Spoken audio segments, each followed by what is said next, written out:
周三，七国集团外长会在伦敦闭幕。这次会议希望推动西方强权的回归，但几乎是开成了意识形态批斗大会，却没有提出任何实际行动来解决全球实际问题。会后发表的七国集团外长联合声明还首次纳入台湾问题，值得警惕。这份声明的调子起得很高，动辄拿所谓的基于秩序的国际规则说事，但很显然，美国规则并不等于国际规则。今年的七国集团外长会声明长达27页，包含87项条款。在第2章节外交和安全政策中，单列中国小节，涉及从13到18，共计6项条款，甚至包含涉疆、涉藏、涉港和台湾问题。此外，第25条还单独列出东海和南海，实际上也是针对中国。对此，外交部发言人周四在例行记者会上予以强烈谴责。七国集团外长会对中国进行没有事实依据的指责，公然插手中国的内部事务，搞开历史倒车的集团政治，这是对中国主权的粗暴干涉，是对国际关系准则的肆意破坏，违背和平发展、合作共赢的时代潮流。中方对此予以强烈谴责，无视国际关系基本准则，制造各种借口，干涉中国内政，损害中国主权、抹黑中国形象的企图，绝不会得逞。值得注意的是，七国集团外长声明也多处强调与中国进行合作。声明称，解决全球挑战，包括气候变化和生物多样性丧失，促进经济从疫情中恢复发展等，符合包括中国在内的各方利益，将寻找与中国在促进区域发展以及全球和平、安全与繁荣方面的合作机会。此外，美国国务卿布林肯在与日韩外长分别举行会谈时，还强调要在处理与中国有关的问题时，要加强合作。七国集团外长声明还呼吁中国承担与其经济地位相对称的义务及责任。事实上，中国一直主张与世界各国共同构建人类命运共同体，欢迎各方分享中国发展新机遇。数据显示，经合组织预计，2021年中国对全球经济的贡献率超过33%。IMF 的经济模型更显示，2020至2021年全球经济增长的51.2%都与中国有关。而中国推出的一带一路国际合作倡议和亚洲基础设施投资银行等已经日渐成为具有竞争力的国际公共产品之一。中国企业研发的5G 产品也以其质优价廉的特性，为弥合发展中国家与发达国家之间的数字鸿沟做出了巨大贡献。然而，这些中国主动承担国际责任的努力，却一直遭到美国为首的西方国家以泛化国家安全为借口进行攻击。观察指，七国集团无视中国所承担的国际责任，而聚焦于西方想让中国承担的那些所谓国际责任，实际上是想令中国成为发达国家的附庸，是痴人说梦。中国实际上是一直在承担与自己的实力地位相称的这种大国责任的，但是西方国家在许多方面呢，不能完全接受中国的崛起。一旦你承担国际责任、发挥国际义务的这种方式或者这个内容方法不符合西方的要求的时候，他们就会对你进行打压，对你进行抹黑。实际上，这是反映了西方对中国承担大国责任的双重标准。关键是看是否符合美国或者西方国家的一些这种他们眼中的标准和要求。路透社评论称，特朗普时期强行把七国集团美国化，严重破坏了七国集团的机制。作为疫情以来首次以面对面举行的伦敦七国集团外长会，有意重塑影响力，但陷入雷声大雨点小的尴尬局面，缺乏具体行动，仅仅做出了一些泛的合作承诺。这期发表的最后的联合公报，在涉华问题上呢，充满着矛盾。实际上呢，这也反映了在对华关系上，这些国家并非是铁板一块。美国是把中国定为战略竞争对手，他是希望全面对中国进行战略打压的。能把这些盟国能拉到他的对华战略竞争的轨道上，当然最符合美国的利益了。但是呢，作为欧盟国家来讲，他们也明确说，在安全领域，他们并不认为中国是欧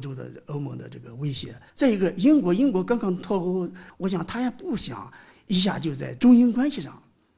做太多的文章，实际上要为中英下一步的是合作，我估计他还是想这个留有余地。事实上，意识形态偏见充斥着本次七国集团外长会，但前北约秘书长阿诺斯·福格拉斯穆森在丹麦创建的民主联盟基金会主持的一项涉及全球53国的联合民调显示，全球44%的人认为美国对这些国家的民主制度构成威胁，远大于七国集团外长声明所针对的中国和俄罗斯。法新社报道称，为期3天的七国集团外长会议用了大约1个半小时讨论中国议题。一名参会的美国高级官员透露，在涉华议题上7名外长没有分歧。一名美国智库学者认为，所谓没有分歧的原因是这次会议的更大背景是中国，美方在会前已经耗费大量外交资源与其他6国协调对华政策立场。值得关注的是，七国集团外长的联合声明首次涉及台湾，其中第18条说，七国集团国家支持台湾有意义参加世界卫生组织论坛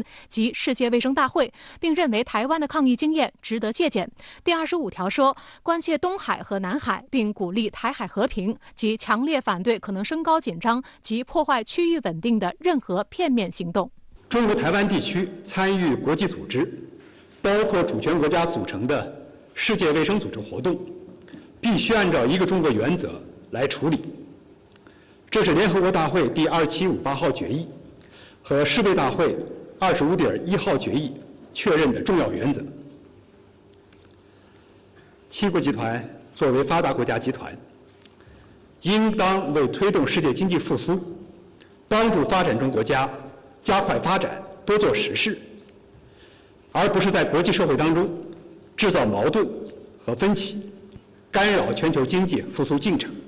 深圳卫视注意到，虽然这次七国集团声明首次纳入台湾，但是值得注意的是，支持台湾加入世卫组织被放在中国小节中，与香港、新疆和西藏并列。这显示七国集团仍视这一问题为中国内政。英国广播公司认为，这种做法显示七国集团只是老调重弹的口头宣示支持台湾加入世卫，并无意为此协调行动，避免过度刺激中国大陆。此外，涉及鼓励台海和平的部分，则被单列在东海和南海小节里。这实际上是将其放入美国主导的印太战略框架，在措辞上则几乎照抄了此前美日领导人峰会的联合声明。这显示七国集团的欧洲国家日渐趋近美日同盟的脚步，放弃了外交自主。有分析认为，在拜登显示出希望强有力领导盟友的愿望之后，日本迅速抱大腿，强化美日同盟，并抢先在七国集团会议之前举行美日领导人峰会，与美国进行政策对表。这一系列操作的结果是迫使欧洲间接接受美日同盟的领导，